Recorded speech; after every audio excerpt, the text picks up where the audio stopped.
Isang mapagpalang araw po sa ating lahat. Muli ako sa Emmanuel o Alejandre. Ito ang aking daily devotion ngayong December 18.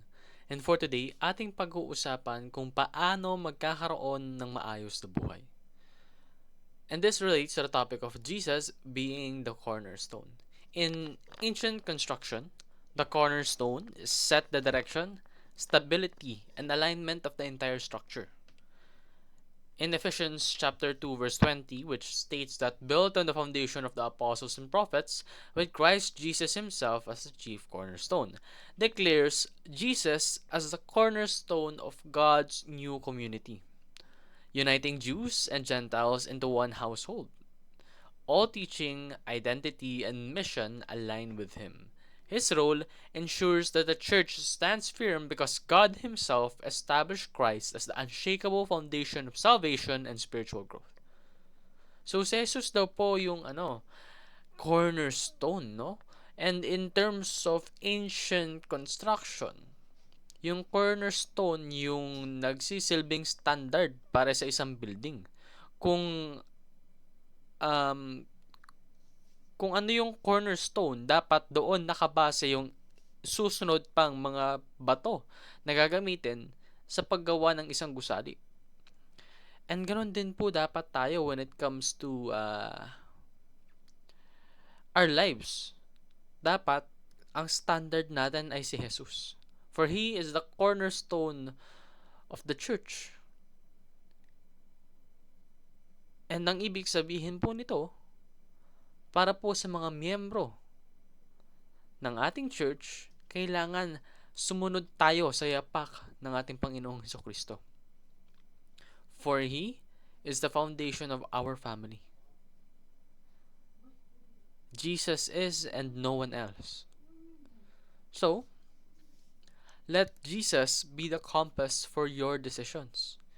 So, yung compass po ginagamit natin upang malaman natin kung ano yung tamang daan, no? Tamang direksyon ng ganon din dapat tayo sa ating buhay na gagamitin natin si Jesus at ang kanyang mga katuruan upang magsilbing modelo na ating gagayahin upang alamin natin kung ano yung tatahakin nating direksyon ng ating buhay.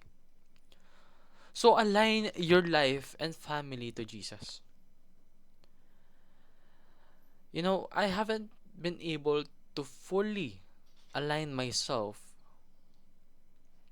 towards Jesus' teachings. It's very hard, no? But it's definitely fulfilling.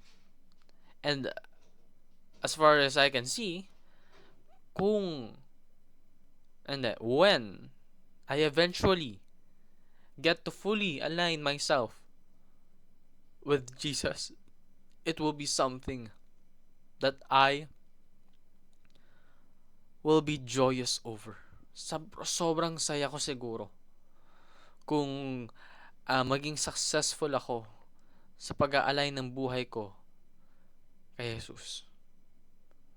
Pero paano ko nga ba ito ma-achieve? Well, first, apply the principles of Christ to your decisions. It's a very simple but hard thing to do. Kapag ikaw ay nagdesisyon, aalamin mo kung base sa prinsipyo ng ating Panginoong Hesukristo, ano yung gagawin niya. And you do that, even though it's hard, even though it's taxing, even though it's sacrificial, because that is following Jesus. That is relying on Jesus as a cornerstone of your life, of your decisions. And in doing so, you will glorify and honor His name. So achieve a beautiful and stable life built on Christ.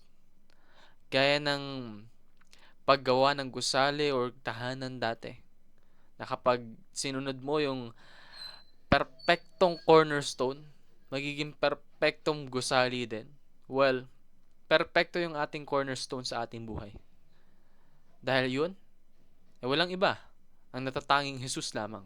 Yun lamang po ang aking daily devotion. Maraming salamat sa pakikinig. Pagpalain po tayong lahat, and let us all give glory to God.